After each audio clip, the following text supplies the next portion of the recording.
রাসেল ভাই, রাসেল ভাই দাঁড়ান। রাসেল ভাই।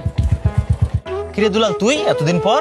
ভাই এই যে আপনার 4 মাসের ঘর ভাড়া, 2 মাস আগের আর 2 মাস এখনকার 20,000 টাকা আছে ভাই। না সেটা ঠিক আছে, কিন্তু তুই যে 15-20 দিনের কথা বলে গেলি, 2 মাসে কোনো খোঁজ খবর নাই। কি যে ঘটনা বলতো? আচ্ছা তোর মা কেমন আছে? তোর মা তো অসুস্থ ছিল। ভাই আমার আম্মার বেঁচে নাই, এর জন্য এত দেরি হয়ে গেল।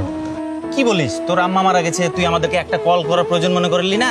আমরা কি তোর বড় ভাই না? ভাই আমি যে ট্রেনে করে গ্রামের বাড়ি যাচ্ছিলাম, ওই ট্রেনের ভিতরে আমার মোবাইল ফোন চুরি হয়ে যায়। এর জন্য ভাই আপনাদের কারো নাম্বার আমার মুখস্থও ছিল না, কিন্তু আমি আপনাদেরকে ফেসবুকে মেসেজ করে জানাইছিলাম ভাই, আপনারা কেউ চেক করেননি। আমার ফেসবুক অ্যাকাউন্ট আছে ঠিকই, আমি তো 2-3 মাস থেকে ফেসবুকে ঢুকিই না।